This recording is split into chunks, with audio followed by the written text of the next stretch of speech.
RDC TV. O Rio Grande se conecta aqui.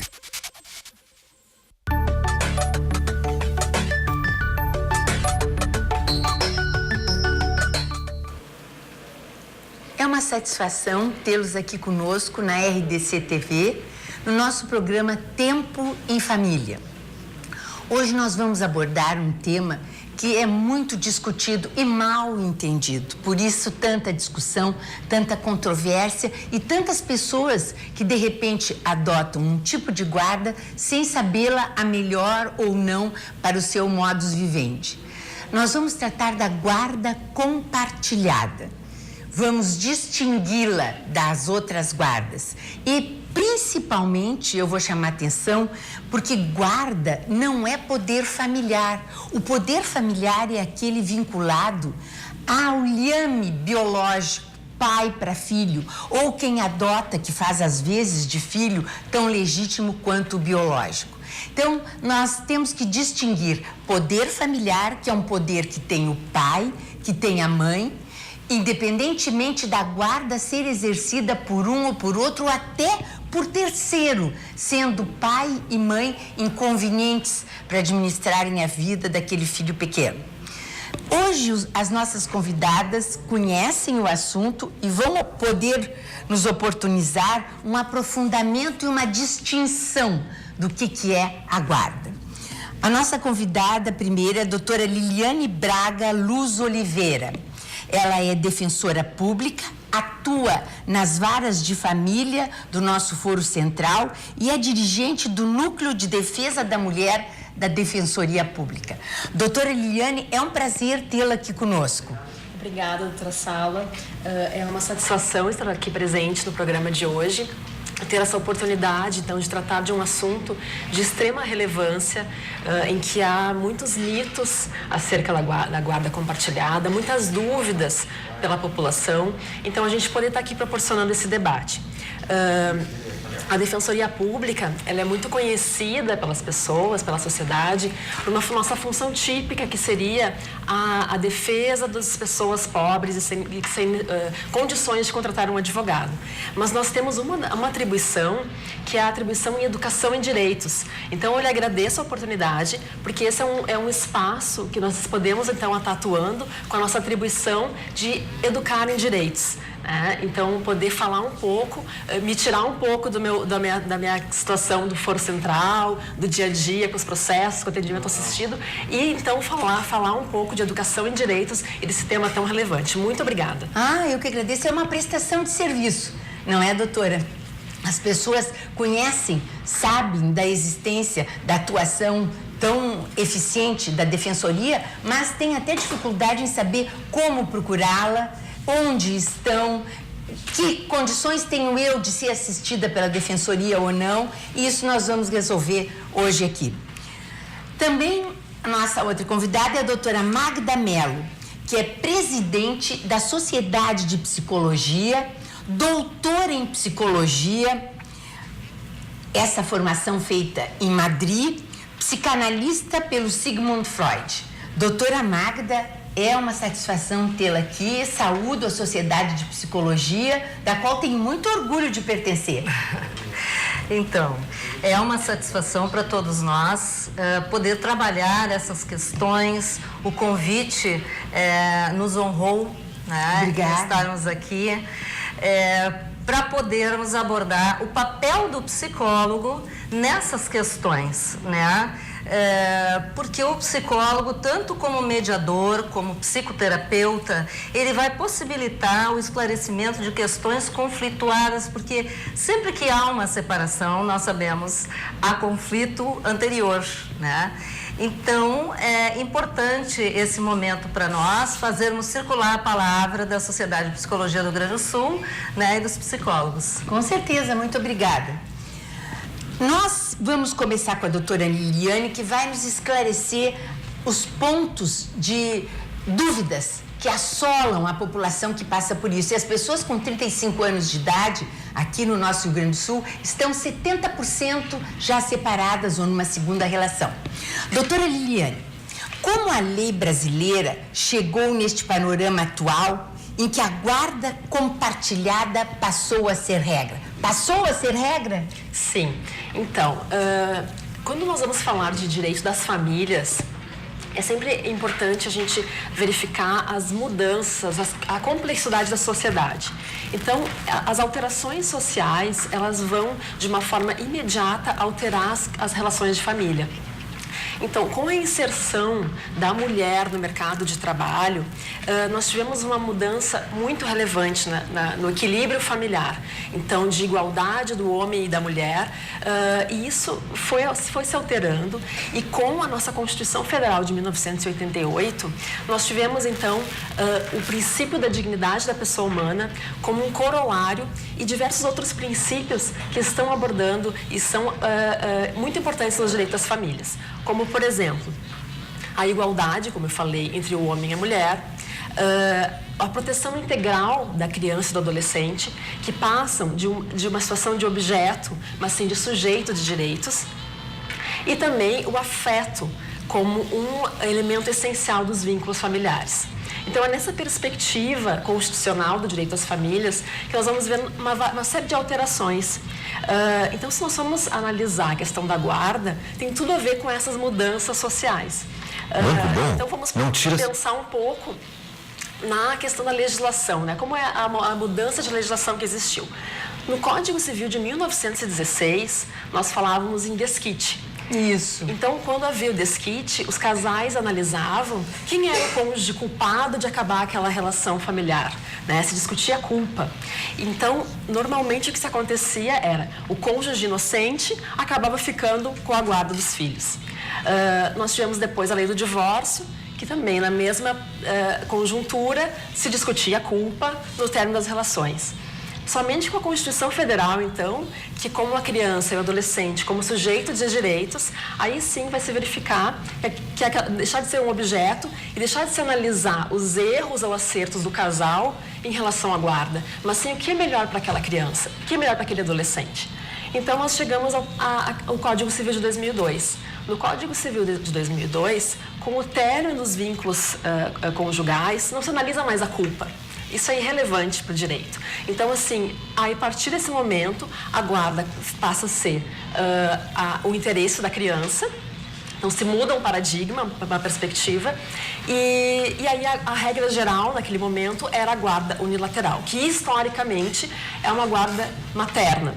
Então, o que a gente vê inerente da sociedade é que a guarda normalmente era materna e os pais ficavam com uma dificuldade muito grande de ter uma relação mais, uma convivência maior com seus filhos. Eram boicotados muitas vezes, né, doutora? Sim.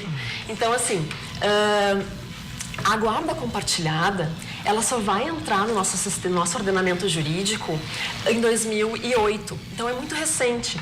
Faz 10 anos que nós temos no nosso ordenamento jurídico a previsão da guarda compartilhada. Então, em 2008 foi a primeira legislação e vem, então, alterando o Código Civil e dizendo que a guarda ela será compartilhada sempre que é possível. Ou seja, esse sempre que é possível foi uma maneira muito tímida do legislador, porque na prática, normalmente o que a gente via no foro era que não era possível. Então, assim, foi se caminhando ao que a gente está chegando hoje. Somente em 2014, então faz 4 anos que nós tivemos uma alteração de que a guarda, então, ela é a compartilhada e é obrigatória. Então, é esse o panorama que nós temos histórico para chegar até o dia de hoje. Então, faz parte então, de um relacionamento mais democrático entre homem e mulher, assim como a gente diz que os homens não deveriam só ajudar as mulheres nas relações domésticas, que essa palavra ajudar, né? Na guarda compartilhada também. É uma divisão, então, das questões da família. Eu queria fazer uma observação no que a senhora falou. Na realidade, eu entendo no meu trabalho, eu brigo muitas vezes pela guarda unilateral, pelo cliente não querer a guarda compartilhada. A nossa lei diz que a guarda compartilhada seria a preferência, mas eu não considero que seja obrigatória, porque muitas vezes nem se pode falar nisso, não quer a guarda ou não tem condições, então se tem que brigar pela guarda unilateral, sim, não é? Sim. Então isso acontece muitas vezes. E como é que a senhora definiria a guarda compartilhada? Quais são essas obrigações? Assim, a guarda compartilhada, na verdade, é a divisão das tarefas, das responsabilidades entre pai e mãe com aquele filho. Na verdade, a ideia é de que com o término do vínculo entre o casal, que aquela família consiga que o pai e a mãe sejam os referenciais daquela criança, daquele adolescente. Continuem a ser os referenciais. Não se perca isso. Então, na vida real, assim, na prática, como seria essa guarda compartilhada? O pai e a mãe, nas tarefas cotidianas, estariam atuando. Então, se combinaria, por exemplo, o pai busca na escola na segunda, quarta e sexta, a mãe leva na natação. Então, assim, esses referenciais não se perderiam, de pai e de mãe, as duas figuras. Então, essa que é a grande questão de que não haver essa ruptura, né? Pensando sempre no melhor para a criança e para o adolescente. Perfeito. Doutora, nós vamos continuar após o nosso intervalo e eu vou deixar aqui a pergunta no ar. A criança cujos pais se divorciaram, ela vai ter duas casas? A senhora não responda agora, por favor. Nós vamos para o nosso intervalo e já retornamos com a presença de vocês, que nos é muito importante.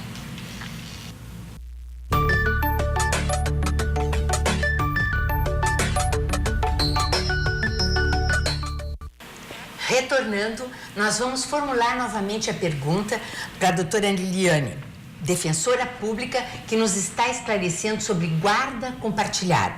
Doutora Liliane, a criança ou adolescente terá então duas casas? Não, essa é uma dúvida que também é muito comum dentro do foro, nas audiências que nós temos. A ideia é que na guarda compartilhada, a criança ou adolescente tenha um lar habitual. Nós chamamos de um lar habitual porque aquela criança, aquele adolescente necessita de uma referência de residência. Então, a ideia é que se tenha um lar habitual e um lar eventual. Que naquele lar eventual, a criança pode eventualmente dormir, fazer seus temas, ter amigos, enfim, fazer essas relações, mas ela precisa daquela estabilidade. Pelo menos é o que a gente, assim, os estudos, né, questões psicológicas da criança, que ela tem, então, essa referência, essa estabilidade, e que não haja, então, aquela criança sempre com a mochilinha pronta, vai para casa da mãe, vai para casa do pai, mas ela sabe exatamente onde é a sua residência. Então, a ideia é que não hajam duas casas. Ela tem uma residência e um outro lar que é eventual. Sim, a guarda é compartilhada com a residência da mãe, por exemplo, e a convivência com o pai em fins de semana alternados, em mais um dia na semana ou 2 dias na semana, enfim, né, doutora? Isso. Aí diversifica. Agora eu lhe pergunto o seguinte: a senhora colocou muito bem a guarda compartilhada, mas para esclarecer para o nosso telespectador, e o que é a guarda alternada? Vejam, uma é compartilhada, que a doutora explicou muito bem. E a alternada, o que é? Então, existe muita confusão entre a guarda compartilhada e a guarda alternada.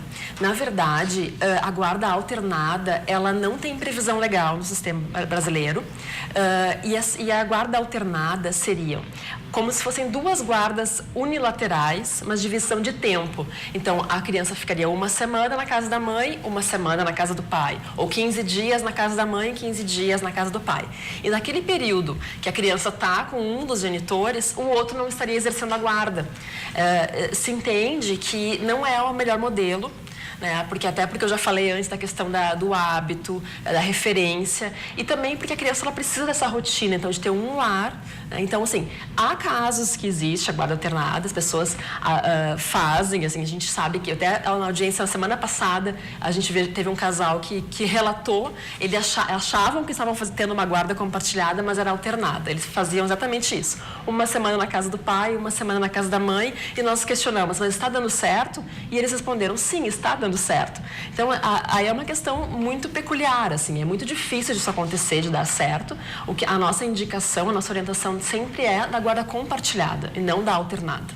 Com certeza. Doutora, e a guarda compartilhada? Ela oportuniza o pagamento de pensão alimentícia? Sim. Essa é uma situação que também gera muita confusão, porque as pessoas acham que o fato de haver guarda compartilhada e que não existiria, então, estipulação de pensão alimentícia. Quando a lei em 2014 entrou em vigor, teve uma enxurrada de ações judiciais nesse sentido. As pessoas entrando, então se agora a nova lei da guarda compartilhada, eu vou ajuizar, então eu quero ter uma guarda compartilhada e quero me exonerar da pensão alimentícia. Mas, na verdade, se verificando o pedido daquela pessoa, a intenção não era essa, porque não era com o objetivo da guarda compartilhada como se tem realmente no sistema.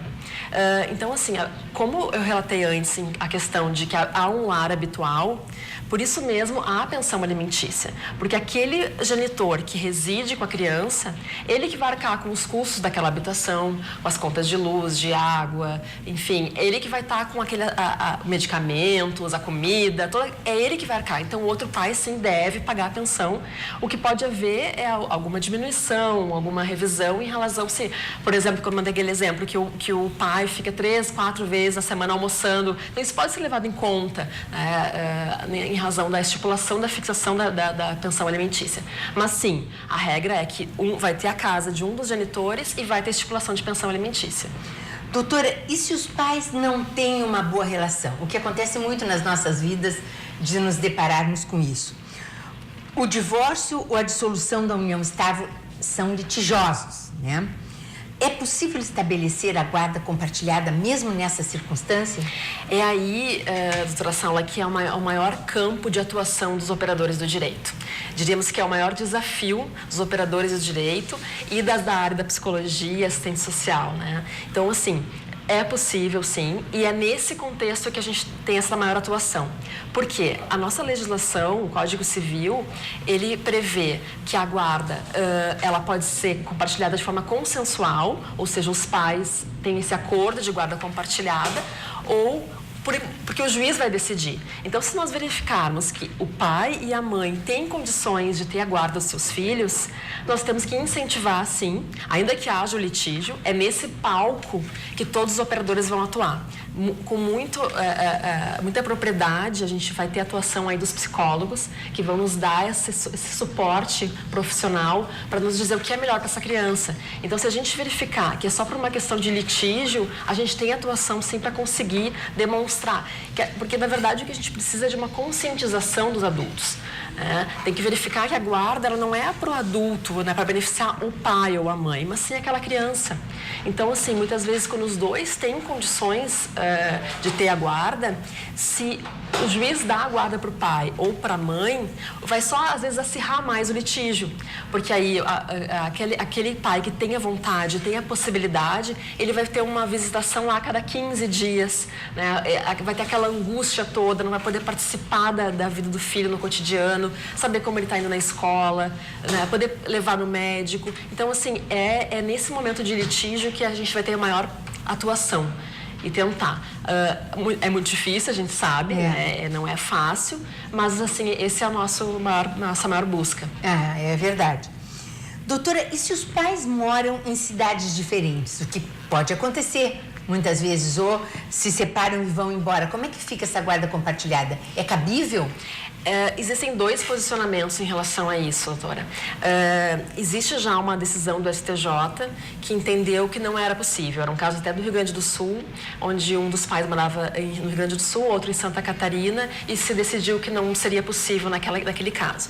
Mas existe uma forte doutrina, né, uma forte corrente doutrinária, entendendo que sim, que é possível.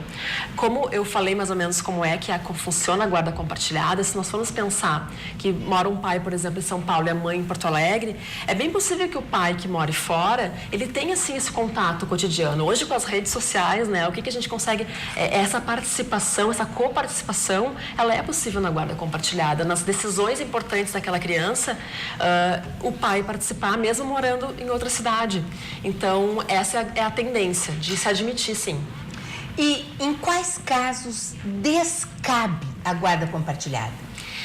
Então, assim, a nossa legislação, o Código Civil, ele prevê que não é cabível a guarda compartilhada quando se verificar que aquela situação não é benéfico para a criança. E isso a gente vai ter todo um trabalho psicossocial das terapeutas, o que vem de laudos para o processo, que vão nos trazer esse apoio. E quando a gente verificar, então, que não é bom para aquela criança, a guarda compartilhada, o juiz não vai dar. E da mesma forma como quando os pais não querem, né? Quando um dos dois, não quero, então a legislação diz. Então, nesse caso, a guarda compartilhada não é possível. Sabe que eu, no que diz com essa decisão do Superior Tribunal de Justiça, eu até acho viável, porque eu acho muito difícil a guarda compartilhada em cidades longínquas, assim, não é? Na prática de escritório fica difícil. Sim. Só pode decidir, por exemplo, que escola vai a criança, né? O que importa, e bem como a doutora disse, é o relacionamento desses pais, né? Porque a relação deles terminou, mas a paternidade, a maternidade, que sejam eternas, Sim. né? Então, nessa circunstância, isso atrapalha um pouco. Mas eu tenho casos de guarda compartilhada, o pai em São Paulo, a mãe em Porto Alegre, mas é problemático. Não é fácil. Discutem muito, litigam muito extra-autos, né? Depende muito do caso concreto, né? Cada família pode ter... Então, a questão é não proibir, né? Se for bom para aquela família, se é o modelo que escolheram e conseguem resolver dessa forma, eu acho que é o ideal. É verdade, a senhora tem razão. E se a criança não quiser a guarda compartilhada? É muito comum, assim, na lide forense, a gente ter essa pergunta, né? As pessoas perguntam, mas o meu filho não quer, eu quero que ele seja ouvido. Então, aí, assim, muitas vezes o juiz não ouve a criança, mas vem aquele laudo, né? As psicólogas ouvem a criança e vem do laudo qual era a intenção da criança. O juiz, ele não fica vinculado ao que a criança quer, né? Ele tem que fundamentar, mas não há um vínculo do que em razão da vontade da criança. Na verdade, ali, os adultos é que vão decidir. E, doutora, eu queria que a senhora me dissesse o que a senhora entende por vantagens da guarda compartilhada. Nós trabalhávamos há pouco tempo, bem como a senhora colocou, há praticamente 4 anos passados, nós trabalhávamos com a guarda unilateral. As brigas, as disputas pela guarda, aqueles litígios horrorosos, cada um acusando o outro. Mas fazia parte e se tem que abraçar isso aí. Que vantagens, na sua experiência de defensoria, a senhora vê na guarda compartilhada? Assim, olhar uma guarda compartilhada quando ela acontece, dá certo, é emocionante de ver, né? Porque, assim, essa participação, como eu falei no início, essa referência paterna, referência materna é o ideal. Então, aquela criança que já sai de um trauma, de uma separação, que os ânimos emocionais, as pessoas estão muito afetadas, né?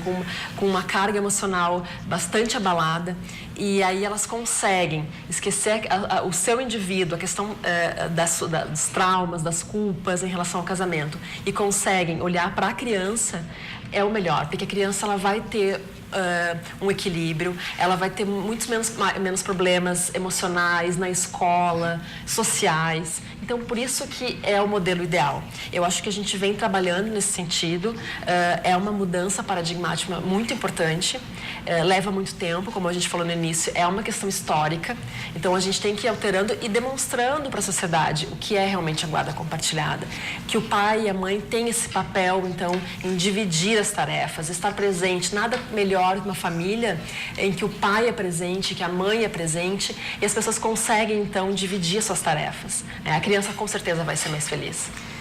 Com certeza a doutora tem razão nessas colocações, mas aí, digamos o seguinte, que no exercício da guarda compartilhada, os pais, venham a divergir em algum particular.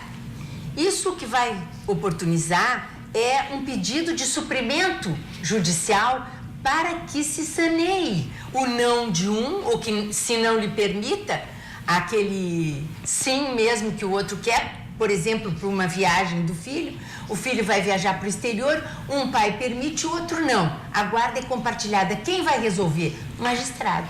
Então, sempre há o suprimento judicial, a possibilidade de o juiz decidir entre o casal que naquele momento está litigando. E aí vai depender muito do casal, muito da responsabilidade pelos filhos.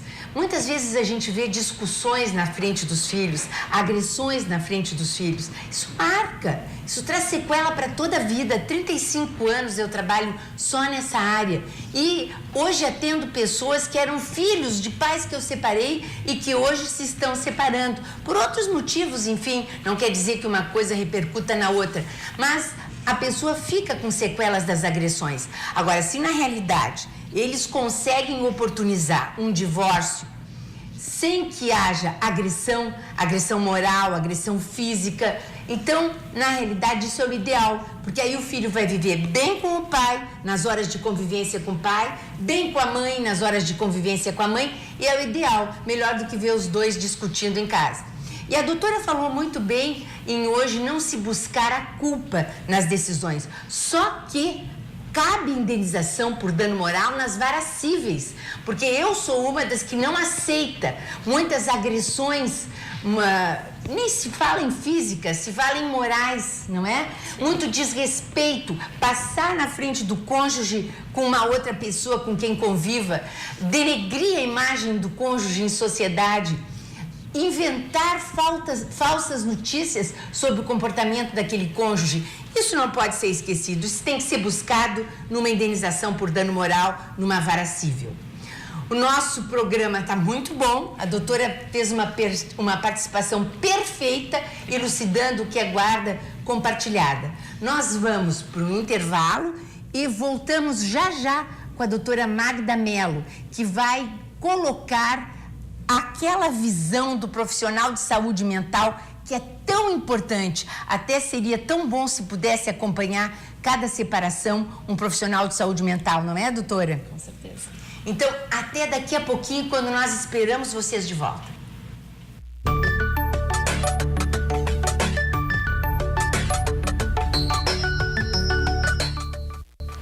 Falamos sobre a guarda compartilhada, a doutora Liliane nos esclareceu muitos pontos e tangiversamos sobre a situação das crianças. Mas agora eu vou direto para a doutora Magda para ela nos ajudar, porque o trabalho do advogado é muito bem complementado quando nós temos um profissional de saúde mental que assessore o nosso escritório, que assessore os nossos clientes. Isso é muito importante, porque o direito de família é o direito mais vinculado à parte social, ao direito pessoal e sem falar no direito patrimonial que dá tanto litígio.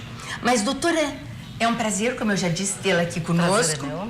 E eu lhe pergunto o seguinte, quais os efeitos psicológicos dessa guarda compartilhada nas crianças? Então, a guarda compartilhada, ela veio a somar, né? Porque ela vai trazer uma série de vamos dizer assim, conjunções em relação ao casal que até então não estava conseguindo encontrar mais seus objetivos. Sim.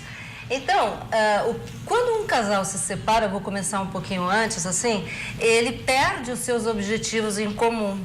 E o que precisamos voltar é o objetivo que seja a criança o foco, o sujeito em constituição, e então o casal ajustar, vamos dizer, quase como uma flecha, né? Direcionada no mesmo objetivo para a formação desse sujeito, para o desenvolvimento dessa criança, o desenvolvimento psicológico, social, emocional, né? Que ele possa contar com os pais. Então eu vejo que os efeitos em termos de vantagem são esses, né? De que os pais possam estar juntos, caminhando nos mesmos objetivos. E para isso eles vão ter que conversar, necessariamente, mesmo que tenham, de alguma maneira, se separado e que o cônjuge já não conviva mais, né? Os cônjuges, né? Então, é importante que pensar que o efeito nas crianças é um efeito produtivo, é um efeito para o futuro delas, né? Elas precisam estar amparadas o tempo todo, porque quando os pais se separam, a insegurança é muito grande, né? Elas não sabem exatamente se vão perder o amor dos pais, se um pai vai sumir, o outro vai ficar, se os pais vão estar presentes e se vier uma outra pessoa para a vida, né, de cada um, como eles ficam. Então, a insegurança das crianças é muito grande nesse aspecto. O importante, assim, que é que eles consigam conversar, e eu acho que esse trabalho ajuda, né, a guarda compartilhada, a que eles possam entrar num consenso em relação à criança. O foco é a criança e não é a outra, não é a vida deles, individual, né? Eu até lhe perguntaria, a senhora colocando agora sobre a criança, a senhora acha que seria conveniente fazer uma avaliação dessa criança cujos pais estão se separando? Mas sem dúvida. Isso é muito importante. Sem dúvida. Nesse sentido, assim, a avaliação, ela vai situar, né, tanto os pais quanto muitas vezes os profissionais que estão trabalhando, né,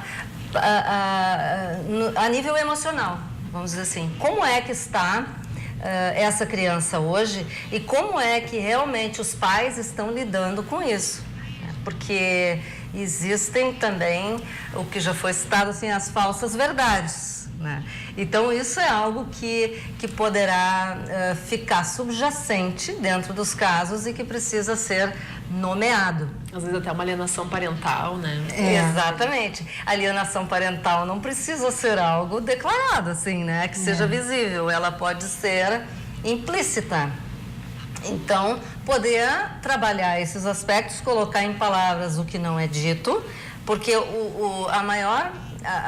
as maiores causas de patologias nas crianças, de doenças mentais nas crianças, ocorrem pelo não dito dentro das famílias, né? Então, coisas veladas, os segredos, aqueles que não são ditos, né? E as outras causas, é óbvio, o nível de agressão, muitas vezes presenciar agressão entre os pais, discussões intermináveis. Isto é muito pior, presenciar isso, do que a separação dos pais. Embora a separação traga a insegurança nas crianças em relação ao seu futuro. O imaginário fica funcionando, né, doutora? Fica com fantasmas, né? A criança vai trazer dentro dela, ou assim, explicitamente ou não, né, seus fantasmas imaginários e produzir, inclusive, determinados sintomas. E eu acredito até que deva dar um conforto na criança e no adolescente quando os pais dão a notícia, não, a guarda vai ser compartilhada, a guarda da mãe e do pai. Isso deve dar um conforto. Ou que expliquem, tanto o pai quanto a mãe vão te cuidar, vão dividir as tarefas. Todos os dois querem ficar com bastante tarefas e responsabilidades. Essa é a ideia que eu acho que se tem que dar. Até a doutora, eu lhe perguntaria assim, sobre o aspecto psicológico, que vantagens e desvantagens a senhora vê, a senhora experienciou na guarda compartilhada? Assim, as vantagens, isso que nós estamos falando, assim, de poderem conversar sobre o assunto, por mais dolorosa que seja a separação. Para todos em casa, a separação é dolorosa, né? A separação é um momento em que é momento de dor para as crianças, para os filhos, até filhos adultos, né? Momentos de dor, e momento de reflexão para os pais, né? Então, poder, muitas vezes, congregar os objetivos e voltar-se para a educação da criança e conseguir superar, né, esse momento de separação que vem a culpa, né, que tu falaste, né? A doutora mencionou muito bem a questão da culpa sempre presente. Isso, a culpa já é presente na hora de dizer, né? Vamos nos separar. Então, antes também, né? Então, assim, é importante retomar isto. O casal, quanto mais elabora a separação, mais ele consegue passar uma tranquilidade aos filhos e é vantagem sempre, né? Para que eles se desenvolvam, para que eles não fiquem fixados nesse traumático e levem as suas vidas adiante, né? Independente dos seus pais, isso é importante, né? Independente dos pais, eles precisam construir as suas singularidades. Com relação às desvantagens, né, Se esses pais não congregam, né, esse compartilhamento de verdade, não são verdadeiros, né, e ficam jogando forças de alguma maneira implícita, né, então isso parece que não vai ter um efeito tão satisfatório na saúde mental das crianças, né? Então, assim, em termos de desvantagem sempre, o susto, o medo do que possa acontecer, muitas vezes as crianças poderem, às vezes estão assustadas com as questões, podemos nomear para a criança todos os passos, né? Isso vai tranquilizar. Para dizer bem a verdade, eu não vejo tantas desvantagens assim. Sim. Tá? Não vejo tantas desvantagens. Eu vejo mais vantagens, né, em relação à guarda compartilhada. Tá? Isso é muito importante. Vocês nos estejam ouvindo e vendo uma opinião de uma pessoa balizada no assunto e que, na realidade, vai oportunizar que vocês até escolham ou aceitem a guarda compartilhada quando sugerida pelo magistrado.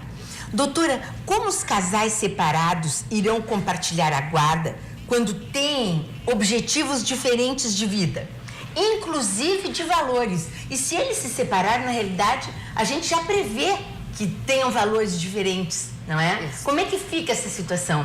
Pois é algo bem...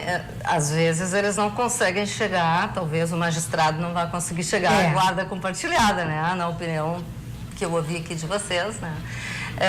Porque certos momentos eles não conseguem simplesmente dialogar sobre as crianças, sobre valores, precisam da ajuda dos magistrados e assim o psicólogo vai entrar como um apoio nesse sentido para poderem conversar. Nem sempre é uma situação ideal, porque nem sempre os cônjuges conseguem esse tipo de diálogo saudável, digamos assim.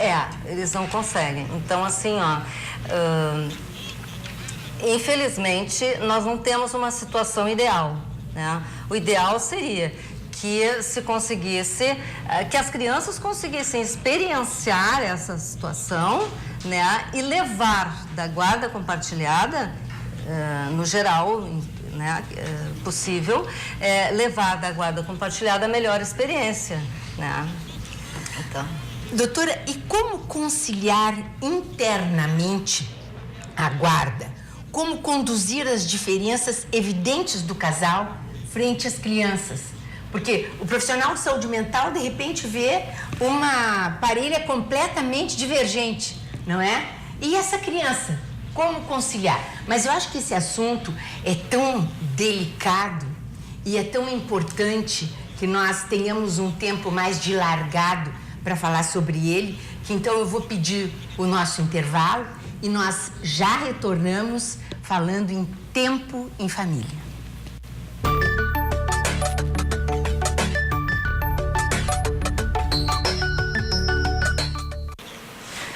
Eu deixei no ar a pergunta para a doutora Magda. Como conciliar internamente a guarda compartilhada? Como conduzir as diferenças evidentes do casal frente às crianças? Por exemplo, se vê muito no escritório, né? Uma criança ou dois irmãos que tem uma mãe que é sociável, tem uma comunidade com a qual ela se dá, frequenta, e um pai introspectivo. Um pai que não gosta. Eu vivi isso mais ou menos. A minha mãe era sociável, grandes amigas, grandes festas. Meu pai não gostava de ficar em casa. Então eu lhe pergunto, como conduzir essa situação de uma mãe que leva nos aniversários, o pai não vai junto? Quer dizer, aquela criança vai no aniversário com a mãe e vê as outras crianças com o pai e a mãe. E ela não, ela vai só com a mãe. Como conciliar, como conduzir, não só esse caso, mas no geral, criança que tem pais completamente opostos num particular? Claro. A criança, parece que quem vai conduzir mesmo é a criança, porque, na verdade, as diferenças entre os pais, elas vão existir, eles juntos ou separados. E aquelas diferenças, elas não se atenuam, vamos dizer assim, com separação ou juntos. Então, os pais são diferentes na vida da criança e essa experiência que vai enriquecer a vidinha delas de poder aprender a lidar com os pais diferentes, né? É interessante, assim, que pais se separam, nós vemos assim no consultório, e as crianças, às vezes, elas levam de um jeito diferente o pai e de um jeito diferente a mãe, né? Então, elas aprendem a lidar de formas, enfim, individuais, cada um dos pais, e respeitosa, né? Então, eles sabem que na casa do pai, muitas vezes, eles podem contar com algumas coisas, e na casa da mãe, com outras. E eles aprendem a conciliar exatamente aquilo que até é vantajoso para eles, né? E que eles gostam mais. Tem crianças que se impõem, né? Ah, mas na minha mãe eu posso, no pai eu não posso. Então, eles fazem esses comparativos e com tudo isso, a experiência vai ajudar a constituí-la como um sujeito. Então, vai fazer parte da singularidade desta criança.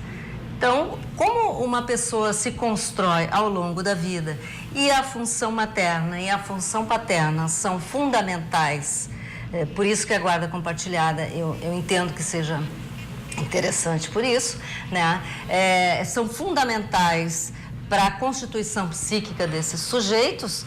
O que pode acontecer é que ela se enriqueça muito, né? Com a presença dos dois, dos jeitos que eles têm. Muito melhor do que a ausência, né? Muito melhor que a ausência, com as realidades diferentes. Muitas vezes eles têm realidades diferentes, né? E compartilham de ideologias, muitas vezes diferentes, né? E as crianças vão aprendendo. Eu confio muito nas crianças, sabe? Elas são inteligentes, elas percebem claramente o que está se passando.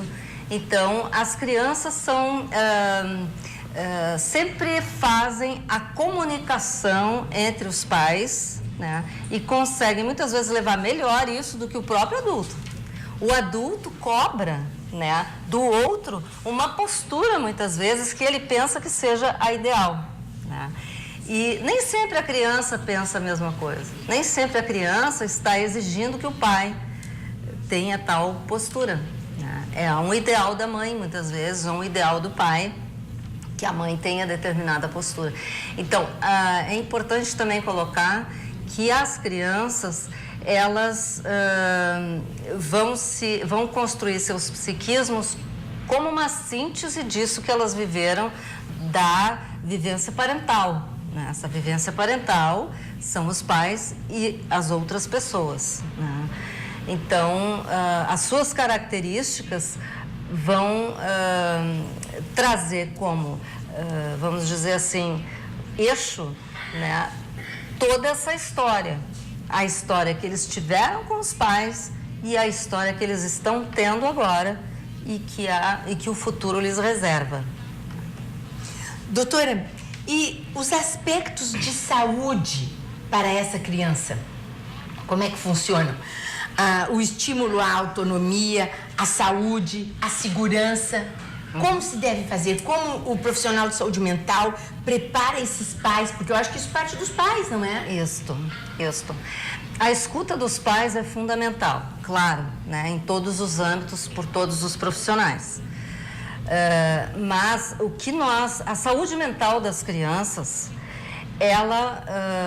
nós vamos saber que ela tem saúde quanto mais autonomia ela tem. De ela poder escolher as suas coisas, de ela poder opinar, de ela poder concordar ou não. Então, a criança autônoma é um sinal de saúde mental para nós. A criança que já consegue pensar, a criança que não está, vamos dizer, assujeitada ao desejo do outro, a criança que construiu o seu próprio desejo, né, e que está construindo, eu gosto disso, eu gosto daquilo, por exemplo, né, que pode às vezes contrariar e ter espaço, né, de ser escutada, contrariar os adultos e o adulto vai, enfim, argumentar e ela vai também. Então, isto são sinais de que ela já está, já elaborou muitas coisas, né? Agora, uma criança que está indo mal na escola, aí o contraponto, né? Com sintomas, né? Que os pais se separaram, ela decaiu, por exemplo, Claro. no rendimento escolar. Os pais se separaram, ela fez um sintoma neurótico, um sintoma, uma fobia, alguma coisa assim, tá? Ou alguns sintomas até mais regressivos, ou ficaram acuadas, não se relacionam mais com os coleguinhas. Então, aí tem alguma situação que nós não conseguimos, vamos dizer, ainda identificar, né? O nosso tema de hoje é muito importante para a saúde da família, para a saúde dos nossos filhos, para a consequência dos nossos atos na vida dos nossos filhos. Então, por isso que se busca falar nos casais, nas famílias, na saúde mental, na letra da lei, que também, com certeza, tem que ser interpretada. Eu quero agradecer, porque o nosso tempo urge a terminar. Eu quero agradecer a presença da doutora Liliane. Foi um prazer tê-la aqui, foi ótima a sua explanação. Você aprendeu muito de guarda compartilhada. Obrigada. E agradecer para a doutora Magda. É muito importante, eu acho que muitas vezes a gente tem até que pensar em abrir mão de muitas coisas que se queira em benefício da saúde dos nossos filhos. Não é, doutora? Quero agradecer a presença de vocês nos acompanhando durante uma hora e lembrar que domingo repete o nosso programa, reprisa às 17h30 e até terça-feira que vem com o Tempo em Família. Muito obrigada.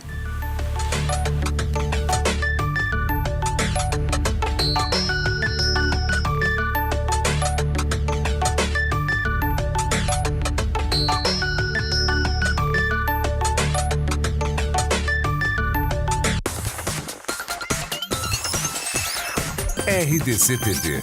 O Rio Grande se conecta aqui.